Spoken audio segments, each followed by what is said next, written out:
Hey everyone, I figured it was probably time to do a quick update with the farm. It's spring, there's some things that are changing, some things that we're doing around the farm, and I just want to give you a quick tour. Turn off the news and build a garden. Just my neighborhood and me. We might feel a bit less hardened. We might feel a bit more free. This is our chicken run. We're cleaning it out right now. We're taking all the compost that they've made and moving it over into the garden. So we've got these piles of compost around where we're going to be growing tomatoes and peppers and things, and we'll mix that in and spread it around a bit more. You can see our chickens are enjoying some of the bugs and things that have come out of this process. And I think I've talked about this before, but we use this whole area as a compost system. We let the chickens turn it for us. We don't have a compost pile here. We're not into that kind of labor. That's for chumps, as I think, at least. So we let the chickens do that work for us, and while they do it, they make amazing eggs. As I'm walking around, I want to make note of our mower. This is kind of one of the bigger, like garden tractors or whatever. It's got a little bit bigger wheels. It's a little bit more serviceable. But we use it for all kinds of things. We pull around our chicken tractor for the meat chickens. We mow the field, and we have another mower that we pull behind it, a pull behind mower, or like an ATV mower that goes off to the side so we can mow an 80-inch run when we do it. So that's how we keep the couple of acres out here on the field mowed. We have a trailer here, and we use that for moving around wood chips rather than a wheelbarrow. It's a lot easier, it carries a lot more, and we can carry other things around too. So just a quick update, this is what we're using for doing a lot of the work around the farm here, and I highly recommend these. They're inexpensive to get, they're easy to maintain, and you can do quite a bit with them. So just an idea I'm throwing out there. Here is our brooder. We're getting this ready for chicks who are coming tomorrow. We've done another video on this, so you can go and look that up if you're curious, but we've got an automated system that turns a fan on when it gets too hot. It turns a heat lamp on when it gets too cold. We use wood shavings, and we keep our chicks in there from day one until about 2 or 3 weeks, until they go out into the chicken tractor. So we're getting this ready for our chicks coming in tomorrow, it looks like. I am now out in our growing field. We started with hemp here and decided that just wasn't really viable at the moment, so we decided to grow something else. And what we're growing right now is comfrey. So we're going to have, this is my water line here, we're going to have comfrey growing. We've got some more there, and about 20 or 30 more plants, and we'll probably continue to add plants as we have more roots to add. Comfrey can be broken apart and planted as just a small piece of the root, and you'll get a whole new plant. There's another little guy that I planted last fall. It's starting to come up right now. So we're going to use this for salves. Is the eventual plan is to make salves out of the comfrey that we're planting, and then we'll have that. You can also make compost tea and all kinds of other things out of these plants. So we're really excited about giving this a try and seeing how it goes. Comfrey has an incredible healing property as a salve. So we're gonna work on that. We'll keep you updated as we do that. But that's what we're growing in the plastic this year. Here's the update for the orchard. We've got some trees that are getting decent size. This will be we're just going into the third year. I think I planted them in the spring, maybe two years ago now. So they'll be their third year, getting into their third year here pretty soon. We've got about 40 of them. We're doing them spaced and varied, so we don't have like all apple trees or all peach or pear trees.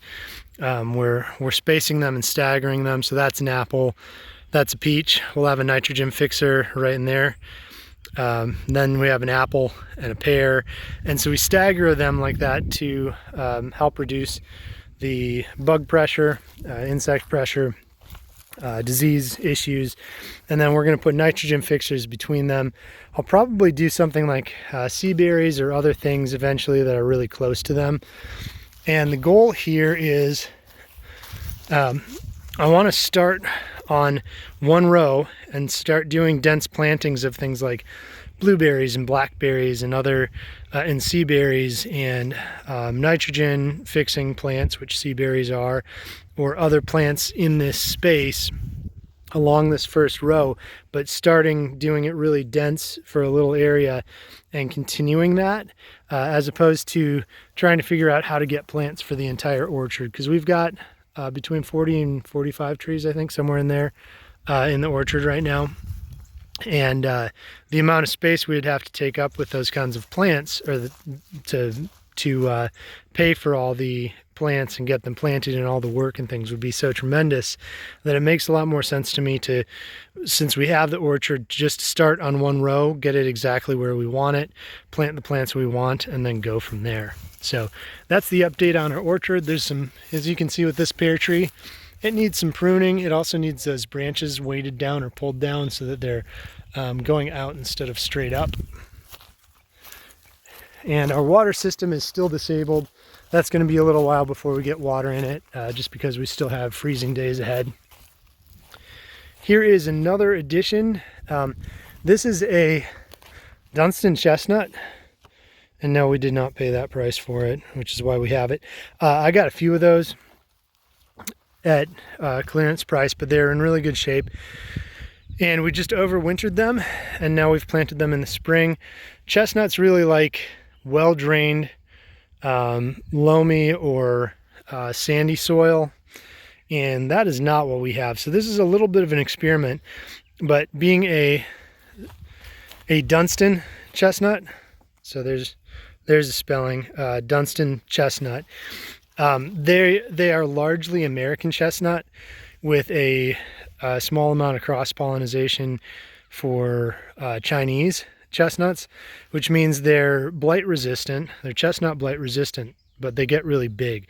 So regular chestnut trees, or Chinese chestnut trees, which are commonly what you see growing in the South where they function, are actually much smaller than what American chestnuts would be. These Dunstan chestnuts will get very close to the size of a traditional American chestnut tree, and the chestnuts that they put out are much larger as well, much more like the traditional American chestnut. So that's why we're planting this variety. I've planted it on a slope, and I actually dug a little bit of a trench there so that any water that gets inside of there doesn't become a bowl. They really don't like that amount of water. So I'm letting, that way the water can drain out until this tree gets a bit more established. And this should get really big and cover most of the area where I'm standing eventually, quite a few years from now. But it should provide amazing shade and food both for us, and if we ever move cattle or pigs or sheep or goats or whatever through here. I don't know if sheep eat nuts. Anyways, so we have that one. We've got another one. I'm gonna zoom in here. Another one right there that I've planted. I tried to plant these far enough away from our orchard that we shouldn't have too much issue with shading, and they're on the north side of the orchard as well. But we're hoping those do well, and that's just another new thing in our orchard area and with our planting that we're doing around here. Here are some pear trees. These have been, so that one and that one are the pear trees. They have been on this property for a very, very long time, but they were being overgrown by these hackberries, which eventually we'd like to take down, but they were just growing straight up. And they were starting to die off and have issues and have diseases and things. So in order to attempt to save them, they've actually been topped, which sounds like a bad idea, but this is essentially coppicing, where you cut off the top, and I believe it's coppicing. It's either coppicing or pollarding. I get the two terms confused, but I believe it's coppicing, where you cut off the top at anywhere from 4 to 6 feet or so. That one's a little bit taller. But it was kind of a drastic measure to try and save these trees. And you can see they've put up new shoots, and we're going to keep those bent down and try and make some really nice shade trees that produce fruit and also produce fruit that's reachable. So that's what we're doing here with the pear trees and why they look so awful right now. But we're hoping that over time that actually improves their health. And by coppicing trees, you can actually basically change the genetic makeup of the tree. Basically it resets resets the tree to think that it's much younger than it is, and many trees have been coppiced like that to last hundreds if not thousands of years in certain circumstances. Trees that would normally only last maybe 100 years or so last several thousand years if they're maintained that way. All right, this is the last farm update. I'm down in the root cellar, which is actually our growing space. This is, I'll show you here, we just harvested off of this, but this is our this is how we grow greens. They're hydroponic. We'll have a video uploaded about that soon and how that system works. It's called Kratky Hydroponics. From Dr. Kratky, invented it. Works great. We grow greens all through the winter. We're planning on doing them through the summer this way too, because here in Tennessee it gets too hot to grow a lot of the greens that are in there. This is our next batch of things that are coming up now for greens. We have everything from spinach to collard greens to red romaine and regular romaine. Let's see what else. Got red vein sorrel, which is technically a dock, or a blood dock is the other name for it. We've got Swiss chard and kale. So we've got all kinds of stuff growing. It tastes amazing. We've been really happy with the results of this growing system. So here we have our started tomato plants. And obviously we're going to let those grow out for a while before they get planted in the garden. And this is just another spot. They haven't started yet, but I use this as a heating system so we can warm up an area and get plants like tomatoes and peppers sprouted that don't sprout real easily. And in this case, just to keep them warm enough, I'm actually putting a heat lamp above, and that keeps that in the mid 70s inside of there. So we're waiting for those seeds to pop still, but those are in there. But this is our grow space in a root cellar. So far, we've really enjoyed using this space, but it's taken some modifications. We've had to put electrical throughout, hang lights. We're having issues with fungal growth and mold because of high humidity, so we've put a dehumidifier in.